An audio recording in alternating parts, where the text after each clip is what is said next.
Hello everyone, and welcome back to another video by the High Council. Today we have the next Star Wars Shatterpoint preview, and we'll be looking here at Leia Organa, Freedom Fighter, and Paploo, Curious Creature, the previews for Star Wars Shatterpoint. So these are coming out soon here in the UK, and we've got the Atomic Mass Games have revealed the cards for these two here. So Leia there on the left, obviously, and Paploo on the right hand side. So these are coming in the, I think it's called Ichiwa box, this one here, Ichiwa box. So we do get Leia, Chief Chirper, Paploo, and the Ewok Hunters inside of here. So we've got the first two, Leia and then Paploo there. But before we get into it, if you are liking the content, please do like the video, let me know your thoughts down below, subscribe to the channel, things like that. It really helps out and tries to get this out there to as many people as possible. But let's jump straight in. So we've got Leia Organa and Paploo. So in the preview, we return once again to the pivotal events on the forest moon of Endor. This time we look at Leia Organa as a freedom fighter with her courageous ally Paploo. So while the rebels face down tyrants and the Galactic Empire and countless worlds and environments, one could argue there is no purer expression of their spirit than what went down during the Battle of Endor. So continuing the theme from Return of the Jedi. So in the last video we looked at kind of Luke, Lando, R2, and Leia is Bush or Bosch, or however it is want to be pronounced. So in that one she was a secondary, and then in this one we get the first Leia Organa primary unit. So if we have a little look at her card here, so she is a 7 squad points, 3 force, and then Leia Organa Freedom Fighter, Leia Organa primary unit, and she has the tags of Endor, Rebel Alliance, Scout, and Warrior as well, with a stamina of 10 and then a durability of 3 as well. She's got 5 different abilities on her card. So at the top there we've got the tactics ability Infiltrate. So at the start of this unit's activation, one allied Rebel Alliance character may advance. Very nice for a free full move. It's not a dash.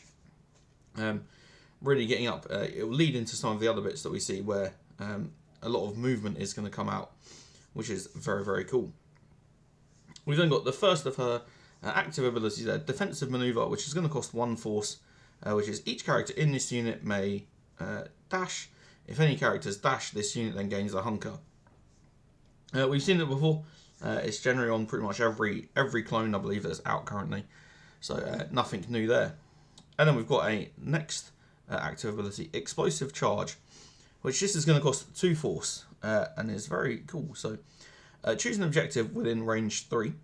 Each allied character within range 2 of that objective may dash, then gain a hunker. And then each unit within range 2 of that objective suffers 2 damage and removes any hunkers that it has.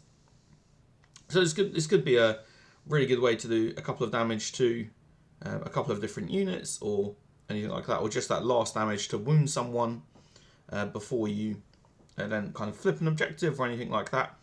It's going to again be quite situational, I think, so the opportunity to actually get probably more than one unit is probably going to be quite limited, but the defender gets no dice to save from it, so it is just a straight up 2 damage, and then you can probably move in there afterwards then with a Leia or something like that to then go and claim the objective, which is very cool.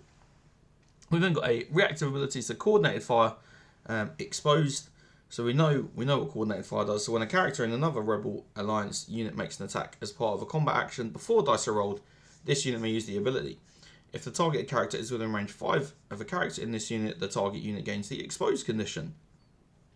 So very nice. You are obviously stopping them getting their defensive tech off, so none of that expertise is going to convert over for them for that defense. So very cool if you're going to use it on someone that's got particularly strong defensive expertise, or you just want to kind of guarantee getting a couple of hits through to do a couple of damage or put on some conditions, things like that.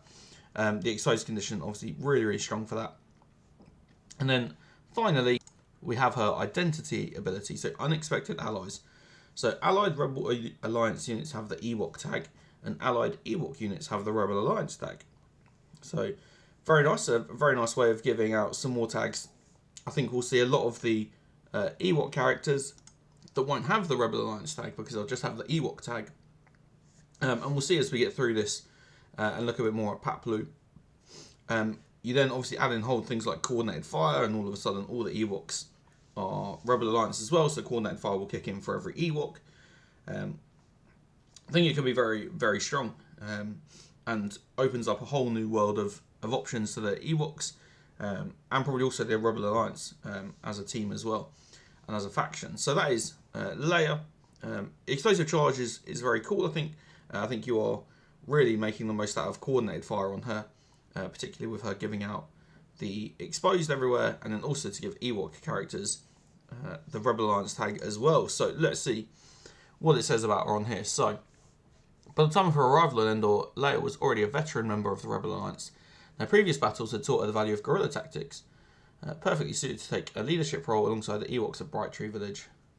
Thanks to unexpected allies, in any force she leads, all members of Rebel and Ewoks gain the benefits of both tags, which is very cool. And then, taking advantage of Ewok camouflage, she can help her allies infiltrate where they're most needed, advance on an objective using defensive maneuver. So, and then as a freedom fire, Leia knows that seizing vital objectives may be more important than inflicting casualties, which is what explosive charge ability is going to help her to do, and ping that coordinated fire on to get exposed on enemies as well. So let's have a look here at her stance cards. So we've got two different ones here, Stealth Mission and then Frontal Assault. So we've got Stealth Mission on the left, which is going to be a ranged 4 attack, 6 dice against a targeting a character with a ranged attack, or 7 dice with an engaged attack, and then rolling 5 dice defensively for a ranged attack and 6 dice defensively for a melee attack. So probably one that you're going to want to use a bit more when you're trying to be a bit more up close and personal with people, and stay out of their ranged. Probably one you're going to be using when you're a bit more up close and personal with people, alongside things like her explosive charge, defensive maneuver to kind of get into combat ranged, can be very cool there. So her expertise here, so ranged attacks, 1 to 2 expertise is going to do 1 hit and 1 auto damage. 3 is going to be a crit and a damage, and then 4+ is going to be a crit, a hit, and a damage as well. Probably not the greatest set of expertise from a range attack, but we do like the automatic damage that it's going to pump out. And then for her melee engaged expertise, obviously this is starting to look a lot better. So 1 to 2, a crit and a hit. 3+ is becoming a crit and a reposition, and 4+ is becoming 2 crits and a reposition as well. But I think Leia is someone who's got this awesome looking defensive tech on her side. So we've got 1 to 2 defensively becoming a block and then turn a crit to a hit. 3 is becoming 2 blocks and turn a crit to a hit. And then 4+ is becoming 2 blocks, turn a crit to a fail, and also give her a reposition as well. So some really strong defense there, both against crits, hits, anything like that. And then her expertise chart obviously leads her to, you want more crits, potentially you're going to want to be in that engaged mode. An engaged ranged, or if you just want to pump out some damage, the ranged option there is probably suitable for you. And then before we talk about the combat tree, just to flip over then to Frontal Assault, where it's again ranged 4, so this is a 7 dice ranged attack with 6 dice defensively, or 6 dice in an engaged attack, and then 5 dice defensively. And then just to talk about, so obviously the 2 dice rolls, the 2 dice sets here are completely flipped. So Stealth Mission is 6 and 5 and 7 and 6, and then Frontal Assault is 7 and 6 and then 6 and 5. And then also her expertise charts on these two is completely flipped as well. So her expertise for ranged attack on Stealth Mission here on the left is exactly the same as her close combat training, which is the engaged one on the Frontal Assault. And then the flip side then for close combat training on her Stealth Mission is exactly the same as you can see there for the DDC Sporting Blaster as well. So potentially one that you're going to be flipping quite a bit between her expertise, depending on what you need, flipping over the stance card to really make the most of what expertise works well for you based on the situation that you're in. The only thing that is defensively different, so self-defense on this frontal assault here, 1 to 2 and 3 are exactly the same. Just got a little confused there myself. The only slight difference is 4+ on this frontal assault side on the right. You have 1 less block than you do for her stealth mission, so only the 1 block that turn a crit to a fail, and also get the free reposition out of it as well. So very, very similar defensively from a combat tree perspective. Not a combat tree, expertise perspective. And then expertise for her offense is the exact same, but just flips over depending on what side you're in. And then let's take a look at the combat tree itself. So the left-hand side here, stealth mission, we are starting off with 1 damage and the strained condition before we have our first choice to make. So we can either go straight along the middle for 2 damage and then the disarmed condition, or we can jump down to the bottom for 1 damage and the shove. And then if we've come down to the bottom, we've then got to come back up to the middle for another damage and a shove. But if we've gone along that middle row, we get another choice where we can go up to the top for a damage and the pinned condition, or we can stay on that middle track and do the damage and a shove as well. And then followed by 2 damage, and then finally a damage and a reposition. So you can pump out a load of different conditions, or you can just pump out some damage, some shoves, to get into a more suitable location for the place that you want to be. But if we look at her frontal assault here looks, the combat tree looks a lot more different, a lot of choices to make to really maximise what you are wanting to do.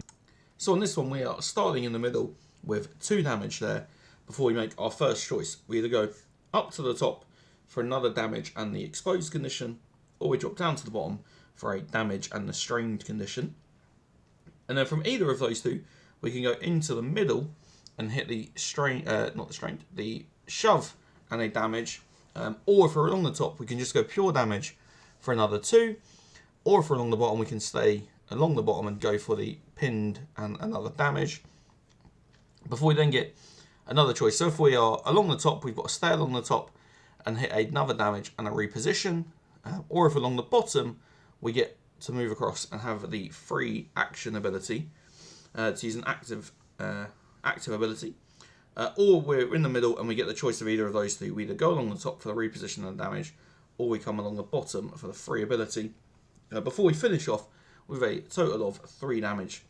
So definitely the opportunity, I think, for some real maximum firepower on that frontal assault piece, particularly if you get to that active ability and then you combine it with this explosive charge.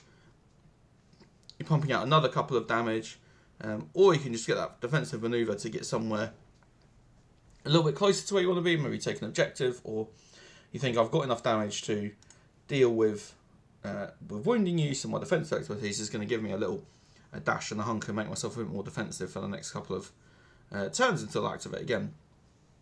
Very nice combat trees. I think I really like both of them. I like the condition side of the stealth mission, and obviously a maximum total damage on that left hand side of the stealth mission of 1, 2, 3, 4, 5, 6, 7. So only 7 damage, so a little bit less probably than the maximum some others can put out.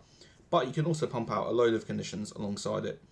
Whereas if we go along to the left-hand side, the maximum we're going to put out is a total of 9.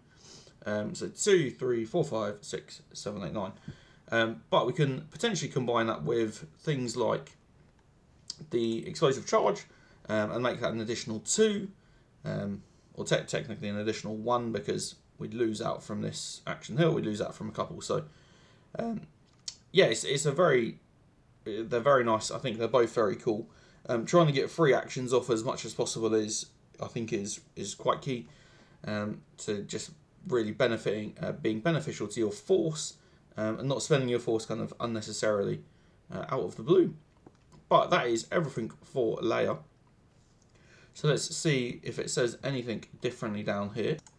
So we can see that it says, so using stealth mission starts off as higher melee attack and defense stats and a slightly stronger version of self-defense expertise, making it preferable when she's engaged by a dangerous melee specialist, which is kind of what we thought about.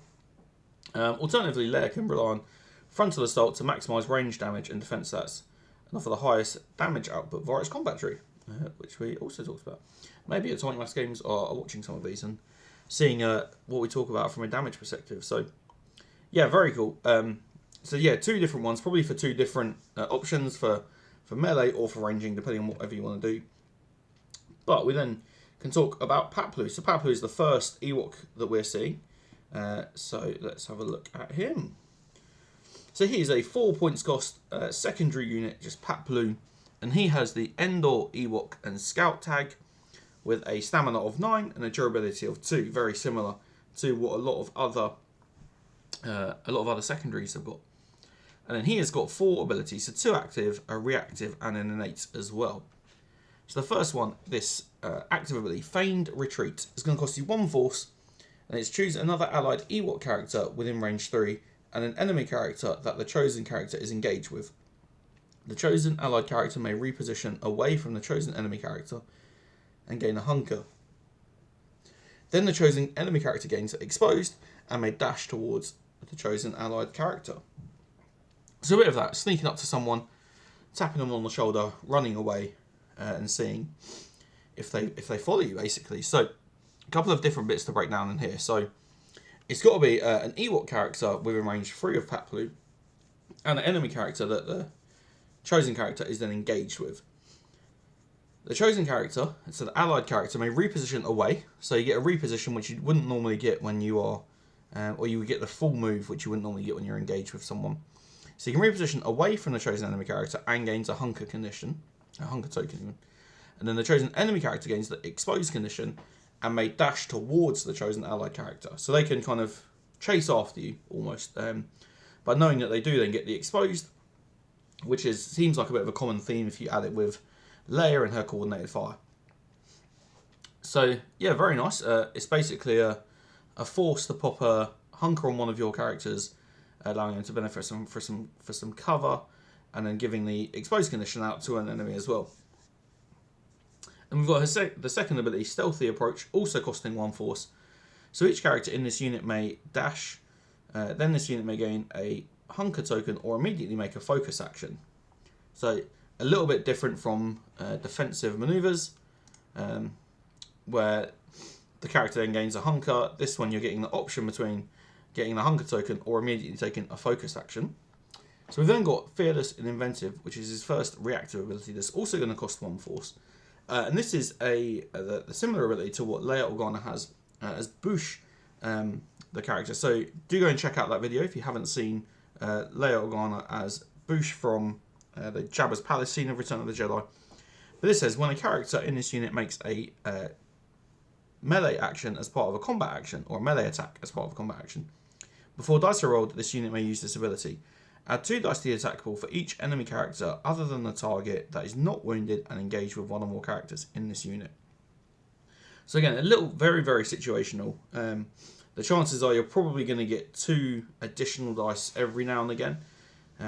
It'll be situational, and you might get 4 if you've run into the middle of a crowd of stormtroopers or battle droids or anything like that. But the chances are you're probably going to get 2. But it's two additional dice. We'll see what his combat tree looks like in a bit. If it's worth that 2 dice to put yourself in that quite risky position, I think. But then we've got this innate ability. What does this do? So when a character in this unit makes a melee attack targeting an enemy character that has an exposed or the pinned condition, the attacking target may use the character's target melee expertise chart instead of its own. So if you are running up to someone, so you've given them an exposed because of something like Feigned Retreat, or because of coordinated fire from Leia Organa, things like that, and you're attacking a character, let's just say Anakin Skywalker or Mace Windu or Count Dooku or something like that, and you can absolutely use the target character's expertise because it's probably going to be slightly better than Paploo's. You can use that absolutely instead, which could prove to be wonderful. But I haven't looked at his expertise chart, so this is a kind of a blind little reveal for this. Yeah, you're probably going to be wanting to use their expertise chart. So let's have a look. It is here. So Paploo. So not a load of stuff on here jumps out to me. There's not a lot of conditions, there's not a lot of icons, there's not a lot of expertise. And the more expertise you roll, the worse things look to get. So let's have a quick look. So he's got a range for 5 dice attack, 5 dice defense against ranged attacks, or in melee it is 6 dice attack and 5 dice defense as well. And then yeah, this expertise here. So you're probably not wanting to roll expertise with Paploo. So we've got his ranged expertise here. 1 is going to be a crit and a damage, and 2+ is just going to be an auto damage. And then with his melee attacks, 1 is going to be a crit and 2 damage, and then it's going to be 2 is going to be a hit and 2 damage, and 3 is just going to be 1 damage. And then defensively, 1 expertise becomes 2 blocks and turn a crit to a hit. 2 becomes a block and turn a crit to a hit, and 3 is just giving you that 1 block instead. So let's just have a really quick revisit to what does this do. So when a character in this unit makes a melee attack targeting an enemy character has the exposed or the pinned condition, the attacking character may use the target character's expertise shot during that attack instead of its own. So this is quite, I think this is now, you see it's quite cool. If you've rolled like 1 expertise, you're like, oh cool, I might take that crit and the 2 damage because that's something that'll be quite good to get. But if all of a sudden you've got 3 expertise, so let's just go and have a look at some expertise shots that Paploo can steal from and see how strong he could get. So we've just jumped over onto Tabletop Admiral to just have a look at some of the bits on here. So I'm just going to go through some random stances to see what the expertise could look like. So you are fighting Ahsoka, you get 3, you could get a couple of crits. Ventress, you could have 1 expertise and become 2 crits. Grievous, like these are literally just random people I'm clicking. Crit hit, crits and damage. Plo Koon, crits, hits. So loads and loads of options here for people that you could just be like, I just want your expertise because I've rolled 2 or I've rolled 3, and if I have your 2 or your 3, it's going to be much more beneficial than my 1 damage potentially that's coming out to you. So yeah, that's probably why you're going to want to use that as much as possible. And if we get into the combat tree, so first hit we're doing 2 damage and a shove, and then we have the choice of 2 conditions. We either go up for the pinned, up for the disarmed, or down for the strained, followed by coming back into the middle for 2 damage, followed by a reposition, and then finally we get the choice of 2 damage or the 1 damage and a shove as well. So maximum of 6 potential damage from that purely, plus any that you want to add in from the expertise. So he's got the opportunity to get up some good numbers, some 4+ damage quite consistently, which for a secondary isn't bad, particularly for a secondary little Ewok. And that is about it. So load of questions. Paploo is most dangerous in melee with his spear. That's what we've talked about. Yeah, that's where we're at with them. So this was Leia and Paploo, so we can see them on the Asmodee website here. So RRP $59.99. So probably pick it up for £50 or something from your local game shop, something like that. Obviously, it does come with 5 models in. So we haven't got Chief Chirper. We haven't got any reveal for Chief Chirper yet, or for the Ewok Warriors, Ewok Hunters that are coming out with it. But they do look very cool. I'm excited to get my hands on them. Excited to play them. Excited to get a Rebel Endor theme force on the field. But that was everything. That was the Leia Organa and Paploo preview. If you do like, again, let me know down below what your thoughts are. I'm a big fan of this Leia as opposed to Leia as Boushh. And I think it'd be quite cool you running like a Jedi Knight Luke Leia combo with a load of Ewoks and really lean into the theme of Endor would be awesome.